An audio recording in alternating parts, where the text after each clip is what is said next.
Sous la pluie battante, je courais, le souffle court, mes chaussures trempées claquant contre les pavés luisants de la petite ville de Saint-Émilion. Une silhouette surgit dans l'obscurité, me bloquant le passage, et mon cœur s'arrêta lorsque je reconnus son regard perçant. « Antoine, tu ne peux pas rentrer chez toi ce soir, » murmura Étienne, sa voix grave teintée d'une urgence que je ne comprenais pas encore. Je m'appelais Antoine, 24 ans, un étudiant en histoire de l'art, un garçon ordinaire aux rêves trop grands pour cette ville endormie.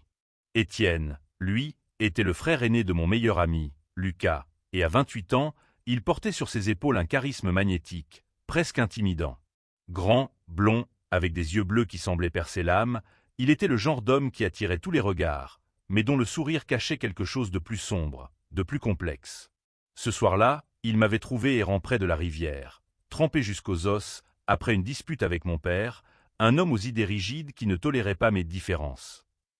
Étienne, sans un mot de plus, m'avait saisi par le bras et ramené chez lui, dans la maison familiale où Lucas et lui vivaient encore, malgré leurs différences d'âge et de caractère.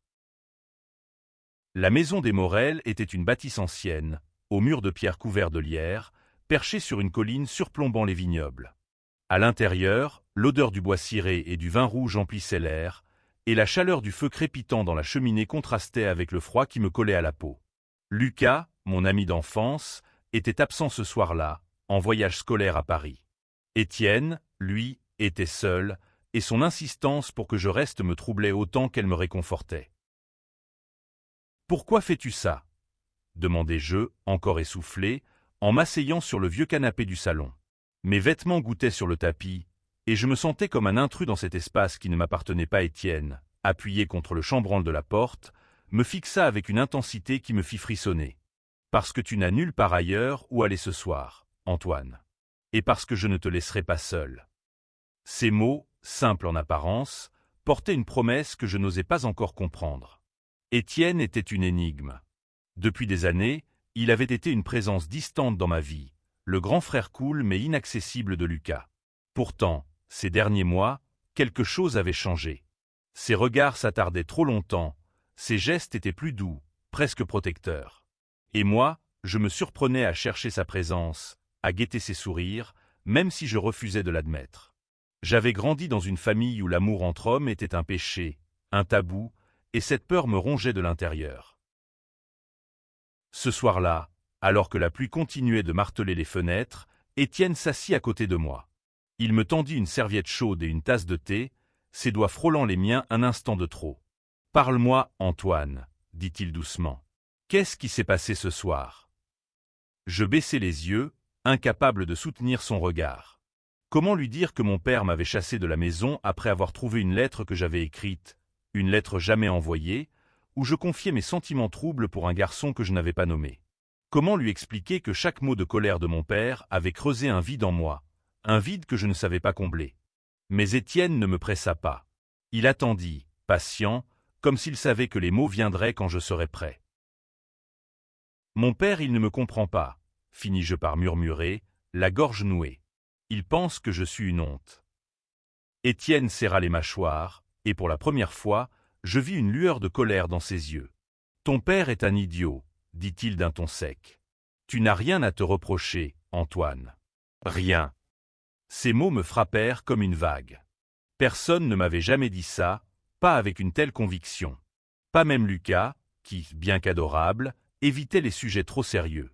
Étienne, lui, semblait voir en moi quelque chose que je n'osais pas voir moi-même. Et pourtant, cette proximité avec lui me terrifiait. Parce que, dans le secret de mon cœur, je savais que les sentiments que j'éprouvais pour lui n'étaient pas seulement de l'admiration. Ils étaient plus profonds, plus dangereux. La nuit s'étira, et nous parlâmes jusqu'à ce que l'aube pointe à l'horizon. Étienne me raconta des bribes de sa vie, des années qu'il avait passées à Bordeaux, loin de Saint-Émilion, à chercher qui il était vraiment.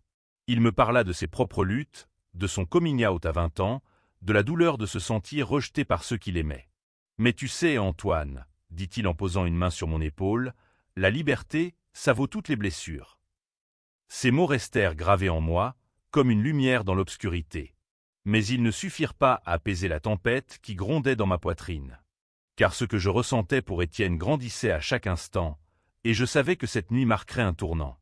Un tournant vers quoi? Je l'ignorais encore. Mais une chose était certaine, je ne pourrais plus faire semblant. Les jours suivants, je me surpris à éviter Étienne. Ses mots, sa présence, son regard, tout en lui me perturbait.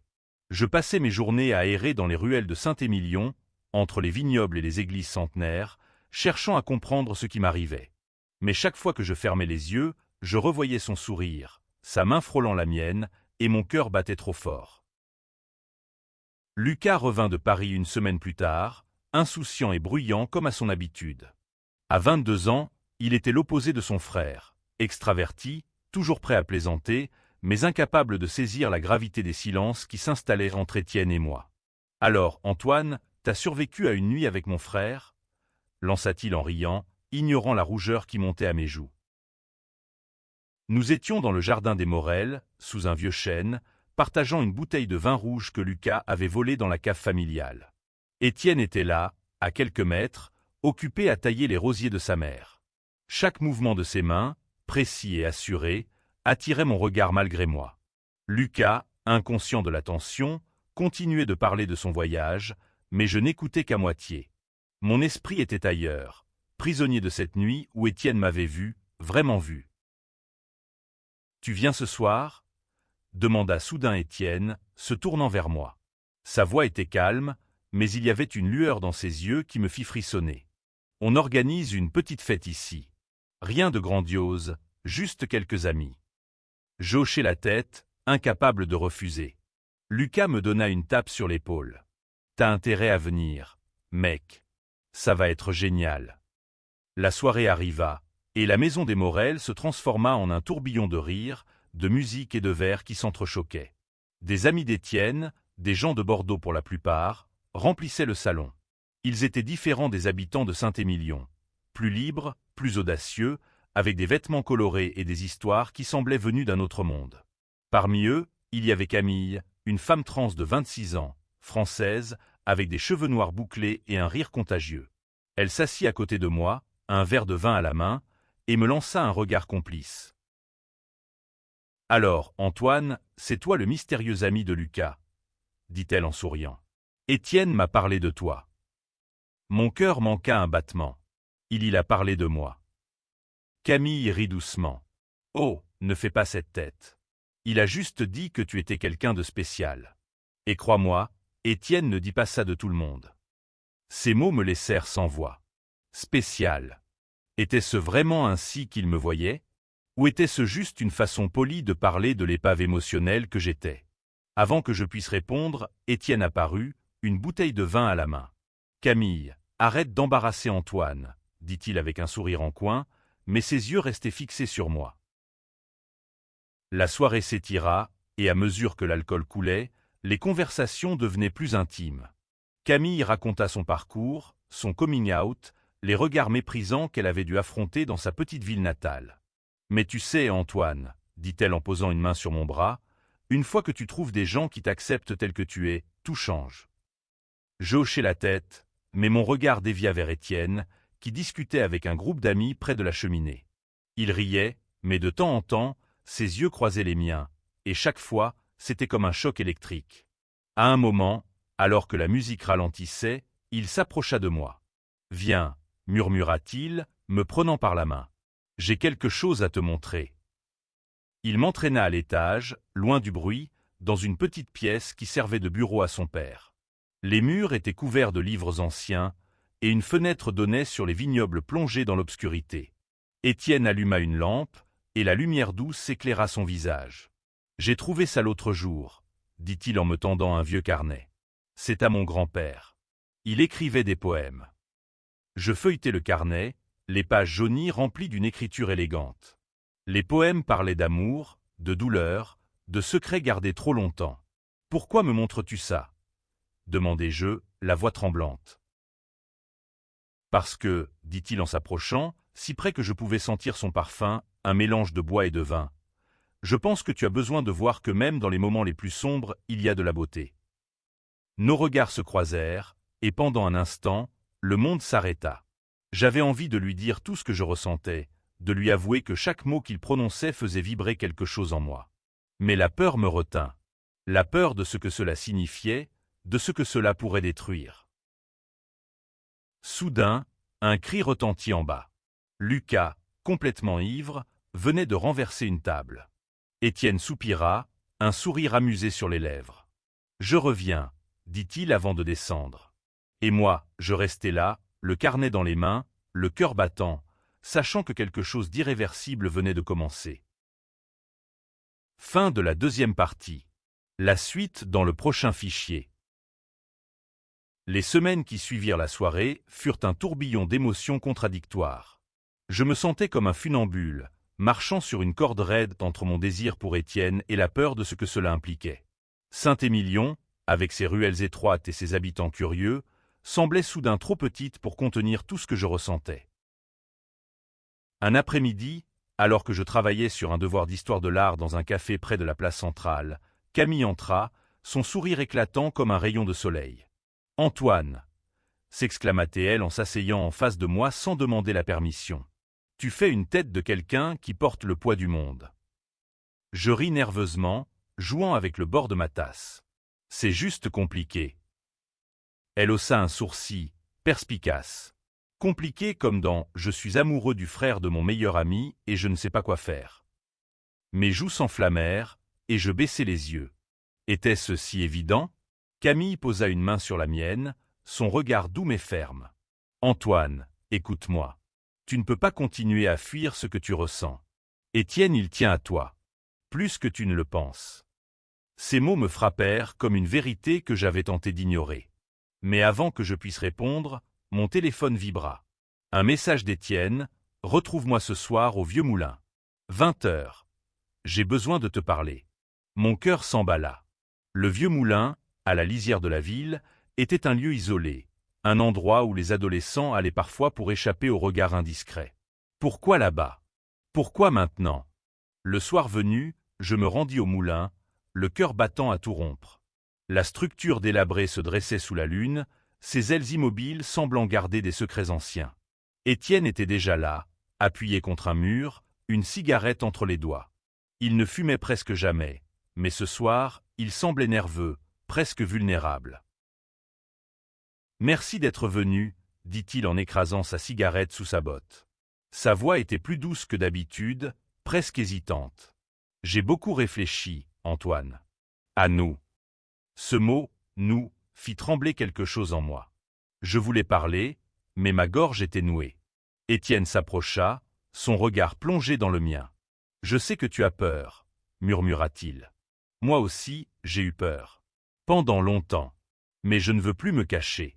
Pas avec toi. Avant que je puisse répondre, il posa une main sur ma joue, son pouce caressant doucement ma peau.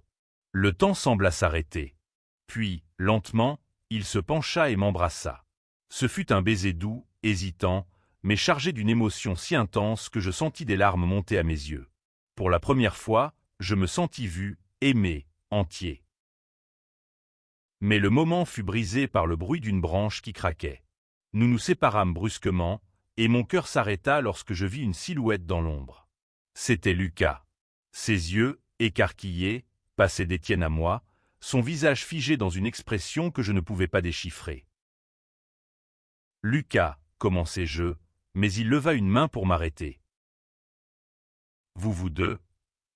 Sa voix tremblait, partagée entre choc et colère. « Depuis quand ?» Étienne s'avança, tentant de calmer son frère. « Lucas, écoute-moi. Ce n'est pas ce que tu penses. On n'a rien fait de mal. » Mais Lucas secoua la tête, les poings serrés. « Tu es mon frère, Étienne. Et toi, Antoine, t'es censé être mon meilleur ami. Comment vous avez pu me cacher ça ?» Il tourna les talons et s'enfuit dans la nuit, me laissant seul avec Étienne, le cœur lourd. J'avais l'impression que tout ce que j'avais construit avec Lucas, des années d'amitié, venait de s'effondrer en un instant. Étienne posa une main sur mon épaule, mais je me dégageai, submergé par la culpabilité. « Il a raison, » murmurai-je. On aurait dû lui dire. Étienne me regarda, les yeux pleins de douleur. « Antoine, ce n'est pas ta faute. C'est à moi de lui parler. Je vais arranger ça. » Mais je n'étais pas sûr qu'il puisse. Pas cette fois. La nuit s'acheva dans un silence pesant, et je rentrai chez moi, le goût du baiser d'Étienne encore sur mes lèvres, mais le poids de la trahison de Lucas dans mon cœur. Les jours qui suivirent furent un enfer silencieux. Lucas ne répondait ni à mes messages ni à mes appels. Chaque fois que je passais devant la maison des Morel, j'espérais l'apercevoir, mais il restait invisible, comme s'il avait décidé de m'effacer de sa vie. Étienne, lui, m'envoyait des messages pleins de douceur, mais je les lisais à peine. La culpabilité me rongeait. J'avais trahi mon meilleur ami, et pire encore, je ne pouvais m'empêcher de penser à ce baiser, à la chaleur d'Étienne, à la promesse d'un avenir que je n'osais pas encore imaginer. Un soir, incapable de supporter le silence, je me rendis chez les Morel. La maison semblait déserte, mais la lumière dans la cuisine était allumée. Je frappai, le cœur battant, et ce fut Étienne qui ouvrit. Il portait un pull gris, ses cheveux en désordre, et son regard s'illumina en me voyant. « Antoine » murmura-t-il, comme si mon nom était une prière. « Où est Lucas » demandai-je, la voix tremblante. « Il faut que je lui parle. » Étienne soupira et m'invita à entrer. « Il est dans sa chambre. Mais il n'est pas prêt à te voir. »« Pas encore. » Je m'assis à la table de la cuisine, les mains serrées autour d'une tasse de café qu'Étienne m'avait préparée. « Je ne voulais pas que ça arrive, » dis-je enfin. Je ne voulais pas lui faire de mal. Étienne s'assit en face de moi, ses yeux pleins de compassion. « Lucas est blessé, mais ce n'est pas à cause de toi. C'est à cause de moi. Je suis son frère, et je ne lui ai rien dit. J'aurais dû être honnête dès le début. » Ces mots étaient sincères, mais ils ne suffisaient pas à apaiser la tempête en moi. « Et maintenant ?» demandai-je. « Qu'est-ce qu'on fait ?» Étienne tendit la main et serra la mienne. « On attend. On lui donne du temps. Et on reste honnête, avec lui et avec nous-mêmes. » Cette nuit-là, je restai chez les Morel, encore une fois. Étienne insista pour que je dorme dans la chambre d'amis, et bien que je protestasse, je finis par céder. Allongé dans le noir, je repensais à tout ce qui s'était passé. À Lucas, à Étienne, à moi-même. À cette vérité que j'avais enfouie si longtemps et qui, maintenant, menaçait de tout changer. Le lendemain matin, je trouvai Lucas dans le jardin, assis sous le chêne, un livre ouvert sur les genoux. Il ne leva pas les yeux lorsque je m'approchai, mais il ne me chassa pas non plus. « Lucas » commençai-je, la voix hésitante, « je suis désolé. » Il resta silencieux un long moment, puis soupira. « Pourquoi tu ne m'as rien dit, Antoine » demanda-t-il enfin. « Tu crois que je t'aurais jugé ?» Je secouai la tête, les larmes aux yeux. Ce n'était pas toi. C'était moi. J'avais peur de tout. Lucas me regarda enfin, et je vis dans ses yeux une douleur qui n'était pas seulement de la colère. « Étienne, c'est mon frère. Et toi, t'es comme un frère pour moi. C'est juste beaucoup à encaisser. » Nous parlâmes pendant des heures, sous l'ombre du chêne. Lucas m'avoua qu'il se sentait trahi, non pas parce que j'aimais Étienne, mais parce que nous lui avions caché la vérité.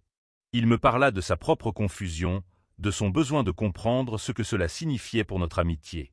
Et pour la première fois, je lui racontai tout, ma peur, mes doutes, mon amour grandissant pour Étienne. À la fin, il me serra dans ses bras, et bien que tout ne fût pas encore réglé, je sentis un poids s'alléger. Mais cette réconciliation fragile fut vite éclipsée par une nouvelle tempête. Ce soir-là, alors que je rentrais chez moi, je trouvai mon père sur le pas de la porte, son visage fermé. « Antoine » dit-il d'un ton glacial, « il faut qu'on parle. » Mon cœur se serra. Je savais que cette conversation allait tout changer, encore une fois.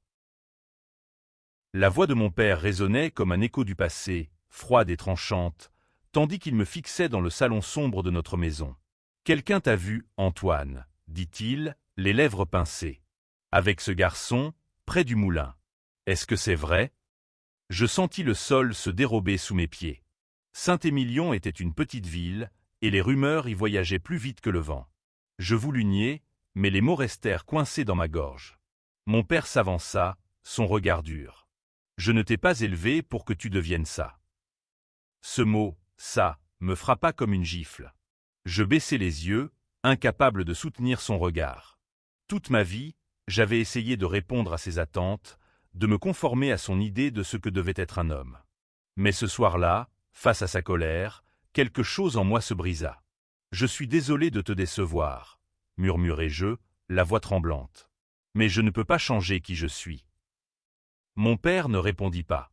Il tourna les talons et disparut dans l'escalier, me laissant seul dans le silence oppressant. Cette nuit-là, je ne dormis pas. Je pris un sac, y jetai quelques affaires et quittai la maison. Mes pas me guidèrent instinctivement vers la maison des Morel, comme si c'était le seul refuge qu'il me restait. Étienne m'ouvrit la porte avant même que je frappe, comme s'il m'attendait. Sans un mot, il me serra dans ses bras, et je m'effondrai contre lui, les larmes coulant enfin. « Il sait, » murmurai-je. « Mon père sait. » Étienne me guida à l'intérieur, sa main ferme dans la mienne. « Tu n'es pas seul, Antoine, » dit-il doucement. « Tu ne seras jamais seul. » Cette nuit-là, je dormis chez les Morel, encore une fois. Étienne resta à mes côtés, assis sur le bord du lit, jusqu'à ce que je m'endorme, épuisé par les larmes et la peur. Mais même dans mon sommeil, les questions tournaient en boucle dans mon esprit. Que allais-je faire maintenant? Où irais-je? Et surtout, pourrais-je un jour être libre d'aimer sans crainte? Le lendemain, Lucas me trouva dans la cuisine, un café brûlant entre les mains. Il s'assit en face de moi, son regard plus doux que la veille. « Je suis désolé pour ton père, » dit-il. « Mais tu sais, Étienne et moi, on est là pour toi. Toujours. » Ces mots, simples mais sincères, me donnèrent un peu d'espoir. Mais l'espoir était fragile, et la réalité me rattrapa vite. Les jours suivants, les regards des voisins devinrent plus lourds, les murmures plus audibles. Saint-Émilion, cette ville que j'avais toujours aimée, commençait à ressembler à une cage. Étienne, lui, refusait de se laisser abattre. Un soir, il m'emmena dans les vignobles, là où les étoiles semblaient toucher la terre. « Antoine, » dit-il en prenant mes mains, « je sais que c'est dur. Mais je veux construire quelque chose avec toi. Quelque chose de vrai. » Ces mots étaient une promesse, mais aussi un défi. Car pour construire cet avenir, il faudrait affronter non seulement les jugements des autres, mais aussi mes propres démons. Et je n'étais pas sûr d'en avoir la force. Les semaines suivantes furent un mélange de lumière et d'ombre. Étienne devint mon ancre, sa présence un refuge contre les jugements de Saint-Émilion. Nous passions des heures à parler, à rire, à nous découvrir. Chaque regard, chaque toucher renforçait ce lien fragile mais puissant qui grandissait entre nous. Pourtant, une part de moi vivait dans la peur, attendant le moment où tout s'effondrerait. Un après-midi, Camille m'appela pour me proposer de rejoindre un groupe de soutien LGBT à Bordeaux. « Ça pourrait t'aider, Antoine, » dit-elle au téléphone, sa voix pleine d'enthousiasme. « Tu verras, il y a des gens comme toi, comme nous, qui comprennent. » J'hésitai, mais Étienne m'encouragea. « Vas-y, » dit-il en me serrant la main. « Tu as besoin de voir que tu n'es pas seul. » Le groupe se réunissait dans un petit centre communautaire, un espace chaleureux rempli de visages divers, de rires et de larmes partagées. Là, je rencontrai Julien, un homme de 30 ans, français, qui avait fui une famille conservatrice pour vivre sa vérité. Son histoire faisait écho à la mienne, et pour la première fois, je me sentis moins isolé. Les récits des autres, leurs luttes et leurs victoires, me donnèrent un courage que je ne savais pas posséder. Mais ce courage fut bientôt mis à l'épreuve. Un soir, alors que je rentrais à Saint-Émilion, je croisai mon père dans la rue. Il s'arrêta, son regard glacial me transperçant. « Tu crois que tu peux juste disparaître et vivre comme ça ?» lança-t-il, sa voix pleine de mépris. « Tu fais honte à notre famille. » Je voulus répondre, mais les mots me manquèrent. Ce fut Étienne, apparu comme par magie à mes côtés, qui prit la parole. « Monsieur, avec tout le respect que je vous dois, Antoine est votre fils. Il mérite votre amour, pas votre jugement. » Mon père serra les poings, mais il ne répondit pas. Il tourna les talons et s'éloigna, me laissant tremblant, mais étrangement libéré. Étienne me serra contre lui, et pour la première fois, je sentis que je pouvais affronter le monde tant qu'il était à mes côtés. Cette nuit-là, je dormis encore chez les Morel. Étienne et moi partageâmes un moment d'intimité, nos murmures emplissant la chambre sombre. « Je t'aime, Antoine, » dit-il, sa voix tremblante d'émotion. « Peu importe ce qui arrive, je t'aime. » Ces mots, si simples, changèrent tout. Ils me donnèrent la force de regarder vers l'avenir, même si cet avenir était incertain. L'automne s'installa à Saint-Émilion, peignant les vignobles de nuances d'or et de rouge. Avec Étienne, nous construisions quelque chose de fragile mais précieux. Lucas, bien qu'encore blessé, commençait à accepter notre relation, et nos moments ensemble retrouvaient peu à peu leur légèreté d'antan. Mais la paix était précaire, et je le savais. Un soir, alors que nous dînions chez les Morel, la mère d'Étienne et Lucas, Claire, aborda un sujet délicat. « Antoine, dit-elle doucement, j'ai parlé à ton père. Il est en colère, mais il s'inquiète pour toi. Peut-être qu'avec le temps. » Je secouai la tête, le cœur lourd. « Il ne changera pas, Claire. Pas maintenant. » Étienne serra ma main sous la table, un geste silencieux de soutien. Mais cette conversation raviva mes peurs. Et si mon père avait raison? Et si j'étais vraiment une honte? Ces pensées me hantaient, même dans les moments les plus heureux. Quelques jours plus tard, une nouvelle secousse ébranla notre fragile équilibre. Une lettre anonyme fut glissée sous la porte des Morel, contenant des insultes homophobes dirigées contre Étienne et moi. Les mots étaient cruels, venimeux, et ils ravivèrent toutes mes insécurités. Étienne, furieux, voulut enquêter, mais je le suppliai de laisser tomber. « Ça ne fera qu'empirer, » dis-je, la voix brisée. Mais Étienne refusa de se taire. Avec l'aide de Camille et de Julien, il organisa une réunion publique dans la mairie de Saint-Émilion, un espace où les membres de la communauté LGBT et leurs alliés pourraient parler, partager et revendiquer leur droit à exister. J'étais terrifié à l'idée d'y participer, mais Étienne me convainquit. « Nous ne pouvons pas laisser la peur gagner, » dit-il. « Pas maintenant. » Le jour de la réunion, la salle était pleine à craquer. Des visages familiers, des voisins, des amis, mais aussi des regards hostiles. Étienne prit la parole, sa voix ferme mais empreinte d'émotion. Il parla de son parcours, de l'amour, de la liberté. Puis, à ma grande surprise, il me tendit le micro. Je tremblais, mais je parlais. Je racontais ma peur, ma douleur, mais aussi mon espoir. Et lorsque je terminai, des applaudissements timides, puis plus forts, emplirent la salle. Camille me serra dans ses bras, et Lucas, pour la première fois depuis des semaines, me sourit. Ce soir-là, je compris que le combat pour être soi-même était loin d'être terminé, mais qu'il valait la peine d'être mené. L'hiver arriva, apportant avec lui un froid mordant et une nouvelle clarté. La réunion à la mairie avait changé quelque chose, non seulement en moi, mais dans la communauté. Les murmures s'estompèrent, et certains voisins, autrefois distants, commencèrent à nous saluer avec un sourire timide. Saint-Émilion n'était pas devenu un paradis d'acceptation, mais c'était un début. Étienne et moi décidâmes de quitter la ville pour un temps. Il avait trouvé un travail à Bordeaux, et je m'inscrivis à un programme d'histoire de l'art dans la même ville.